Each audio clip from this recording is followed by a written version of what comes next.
هغه څه شی دی چې رب پیدا کړی دی بیا تپوس هم کوي د هغې موافق چې دا څه شی دی خدای خپله پیدا کړی دی بیا تپوس هم کوي څه شی دی نو هغه د موسی علیه السلام امسا د قرآن کې ذکر کوي الله ما تلک بیمینک یا موسی موسی لاس کې دی څه دی قرآن کې الله وایي موسی علیه قال هی عصایا ربه دا زما امسا ده نو الله پیدا کړی د امسا بیا تې تپوس هم کوي چې څه شی دی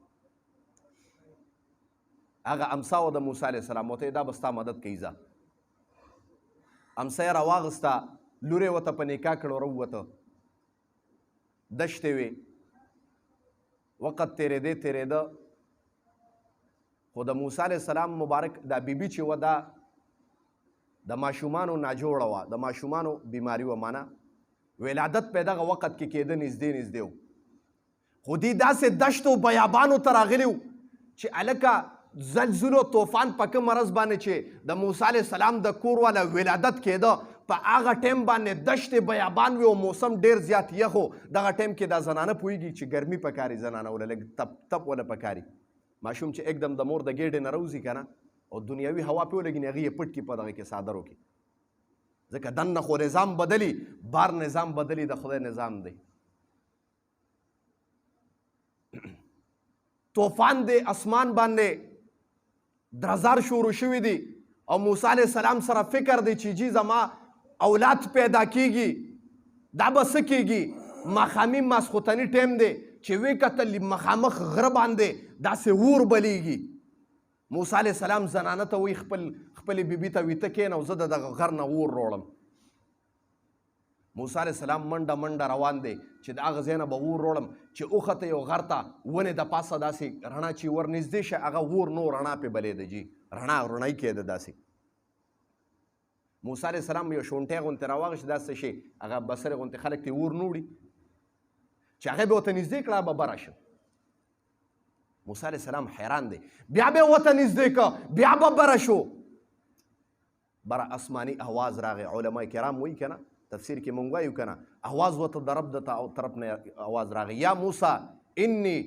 ای موسی زه یم ستا رب یم زه یم اوس دغه ټایم کې زما محترمو نبوت میلاوېده موسی علیه السلام باندې عجیبه ولګېده ځکه د رب اواز داسې دی چې دا د یو طرف نه راځي ګورې زمو ستا اواز که زه مخامخ ناست یم داسې راځي خو لیکن د رب اواز د جهات ستو نه راځي علما کرام وایي د شپږو اطرافو نه ورته اواز راته د فوق نه تحت نه معنی د بره نه لاندې نه مخې نه شا نه ګس طرف نه ښي طرف نه د شپږو طرفونو نه به ورته اواز راته دی ډېر حیران دی چې د اواز د شپږو طرفونو نه یو شان څنګه راځي یا موسی انی انا ربک موسی زه یم ستا رب یم موسی علیه السلام ډېر حیران دی دغه ټایم کې زما محترمو د رب کلام ورسره شروع شو رب ورته نبوت ورکو نو الله تبارک وتعالی ورته ووی چې موسی تعالی مې نبوت درکه او ته ډایرکټ ځان د فرعون دربار ته رسوه ما خو مخکې ویلي ولته یې مړې کړو فرعون یې وجلی و که نه وایي ربه ما خو د هغې نه مړې کړی دی که لړم نو هلته مې مړ کوي نو رب ورته آواز کوي چې تا مړې کړی دی خو لیکن اوس ته د دې غاړې ځینو هغه ته غیر نبي اوس نبي دی د دې طرف نه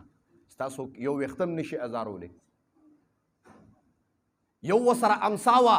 ورته آواز کوي رب وایي موسی وایي دا امسا وغورځوه چې موسی علیه السلام امسا وغورځوله یو اجدها ته جوړه شو موسی علیه السلام منډه کړه رب ورته وایي لا تخف موسی یریږه مه دا ستا دپاره نه ده دا د فرعون دپاره ده وایي لاس که ورته چې موسی علیه السلام هغه اجدها ته لاس کړ نو واپس ته امسا جوړه شوه یو د دا معجزه شوه بلې ورته وی هغه ورلی چې لاس وړو ورته وی دا لاس دې ستا ترخ کې نه باسه چې لاس یې ترخ کې نه باسه واپس راویستن لاس یې بلېده داسې د اور غوندې وایي ودې کته موسی وایي واپس وي ربه دا به مړ کېږي څنګه واپس یې وي ترخ کې دننه که بیا ترخ کې دننه که چې وی کته لاس یې ټیک شي یو د دا معجزه شوه دا کافي دی موسی علیه السلام وایي ربه بیا هم وایي ربه وایي هغه سره ډېر طاقت دی وایي دا طاقت د هغه دپاره کافي دی تاله چې مې کم درکړه تنګ شوی خو نه یې که نه دا واقعیت خو تاسو بار بار اورېدلي خو دې کې تاسو ته نقطه وایم اخره کې موسی علیه السلام روان شي جي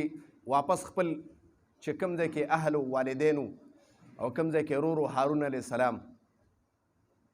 دی چې څنګه لړه ډایرکټ د فرعون دربار ته ورننوته، چې څنګه ورننوته هغې وکتل. فرعون وی ته بیا رالې، وی ونیسئ. هغه ورته وي زه تاله صرف زه تا ته هېڅ نه ویم. فرعون ته وایي زه تاله د یو رب دعوت تر کوم چې یو رب ومنه، او ته چې کومه دعوه کې چې انا ربکم الاعلی، زه ستا لوی رب یم، ته رب نه ته خپله محتاج یې.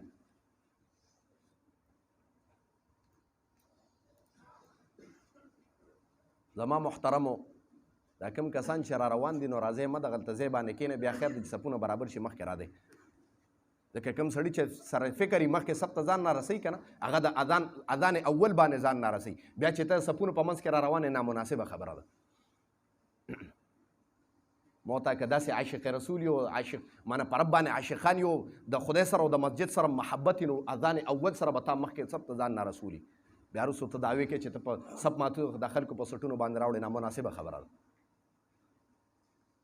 زما محترمو ورته وایي تعالی د یو رب دعوت تر کوم چې یو رب ومنه. ته چې کومه دعوه کوې چې انا ربکم الاعلی، ته خو خپله که ډک او دسماتې دې بند شو، بیا به نښتې، بیا به منډې وې، بیا به د هغې حل تاله نه درځي. ته د څه شي رب یې؟ هغه ټایم کې تصور وکړه چې کله ډک او دسماتې ته ته کښېنې، ته د ربوبیت دعوه کوې چې زه رب یم ستاسو.